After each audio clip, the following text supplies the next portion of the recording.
ನಮಸ್ಕಾರ ಸ್ನೇಹಿತರೆ. ಇವತ್ತು ನಾನ್ ನಿಮ್ಗೆ ಹೇಳೋದು ಒಂದು ವಿಶೇಷ ಮಂಗದ ಬಗ್ಗೆ. ಅದೇನಂದ್ರೆ ಜಗತ್ತಿನ ಅತ್ಯಂತ ಹಳೆಯ ವಾನರ ಜಾತಿಯ ಪ್ರಾಣಿ. ಇದು ಪಶ್ಚಿಮ ಘಟ್ಟದಲ್ಲಿ ಮಾತ್ರ ಕಂಡುಬರುತ್ತೆ. ಹೌದು, ನಿಜ. ಅದು ಯಾವುದು ಅಂದ್ರೆ ಲಯನ್ ಟೇಲ್ಡ್ ಮ್ಯಾಕಾಕೋ, ಕನ್ನಡದಲ್ಲಿ ಸಿಂಹಬಾಲದ ಕೋತಿ ಅಥವಾ ಸಿಂಗಳಿಕ, ಸಿಂಹಬಾಲದ ಸಿಂಗಳಿಕ ಅಂತ ಕರೀತಾರೆ.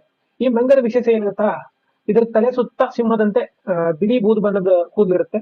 ಅದರಿಂದಲೇ ಇದ್ರ ಬಾಲ ಕೂಡ ಸಿಂಹದ ತರನೇ ಇರುತ್ತೆ. ಸೊ ಹಾಗಾಗಿ ಇದನ್ನ ಸಿಂಹಬಾಲದ ಮಂಗ ಅಂತ ಕರೀತಾರೆ.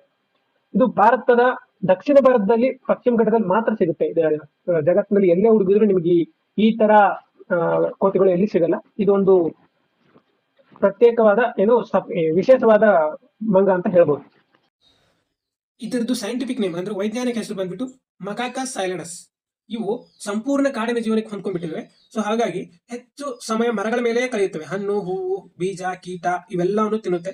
ಆದ್ರೆ ದುಃಖದ ಸಂಗತಿ ಏನಂದ್ರೆ ಇದು ಅಪಾಯದಲ್ಲಿರುವ ಜಾತಿ ಅಂತ ಘೋಷಣೆ ಮಾಡಲಾಗಿದೆ. ಕಾಡು ಕಡಿಯೋ ಅಘನಾಸಿನಿ ಸಿಂಹಬಾಲದ ಸಿಂಗಳಿಕೆ ಕಾಯ್ದಿಟ್ಟ ಕಾಡು ಅಂದ್ರೆ ಉತ್ತರ ಕನ್ನಡ ಜಿಲ್ಲೆಯಲ್ಲಿ, ಅದು ಹೊನ್ನಾವರ, ಕುಮಟಾ, ಸಿರ್ಸಿ, ಸಿದ್ದಾಪುರ ಈ ಪ್ರದೇಶಗಳಲ್ಲಿ ಇವುಗಳಿಗಾಗಿಯೇ ರಿಸರ್ವ್ಡ್ ಫಾರೆಸ್ಟ್ ಅಂತ ಮಾಡಿದ್ದಾರೆ. ಸಿಂಗಳಿಕ ಕಾಯ್ದಿಟ್ಟ ಕಾಡು ಇವುಗಳು ಆ ಪ್ರದೇಶದಲ್ಲಿ ಮಾತ್ರ ಸಿಗೋದ್ರಿಂದ ಇವುಗಳಿಗೋಸ್ಕರನೇ ಸ್ಪೆಷಲ್ ಕೇರ್ ತಗೊಂಡು ಆ ಫಾರೆಸ್ಟ್ ನೆಲ್ಲ ರಿಸರ್ವ್ ಮಾಡಿದ್ದಾರೆ. ಆ ಫಾರೆಸ್ಟ್ ನಲ್ಲಿ ಈಗ ನಮ್ಮ ಸರ್ಕಾರದವರೇ ಶರಾವತಿ ಪಂಪೆಡ್ ಸ್ಟೋರೇಜ್ ನ ಕನ್ಸ್ಟ್ರಕ್ಟ್ ಮಾಡ್ತಿದ್ದಾರೆ. ಸೊ ಹೀಗಾಗಿ ಇವುಗಳ ಪ್ರಾಣಿ ಪ್ರಭೇದದ ಮೇಲೆ ತುಂಬಾ ಪರಿಣಾಮಕಾರಿಯಾಗುತ್ತೆ. ಸಂಪೂರ್ಣವಾಗಿ ನಾಶ ಹೊಂದುವ ಹಂತಕ್ಕೂ ಹೋಗ್ಬೋದು. ಹಾಗಾಗಿ ನಾವು ಇವುಗಳನ್ನ ಸೇವ್ ಮಾಡ್ಲಿಕ್ಕೆ ಶರಾವತಿ ಪಂಪೆಡ್ ಸ್ಟೋರೇಜ್ ನ ಸ್ಟಾಪ್ ಮಾಡ್ಲೇಬೇಕು. ದಯವಿಟ್ಟು ಎಲ್ಲರೂ ಇದಕ್ಕೆ ಸಹಕರಿಸಿ ಸರ್ಕಾರಕ್ಕೆ ಒತ್ತಾಯ ಮಾಡಿ ಇದನ್ನ ನಿಲ್ಲಿಸಬೇಕು ಅಂತ ಕೇಳ್ಕೊಳ್ತೇನೆ. ಧನ್ಯವಾದಗಳು.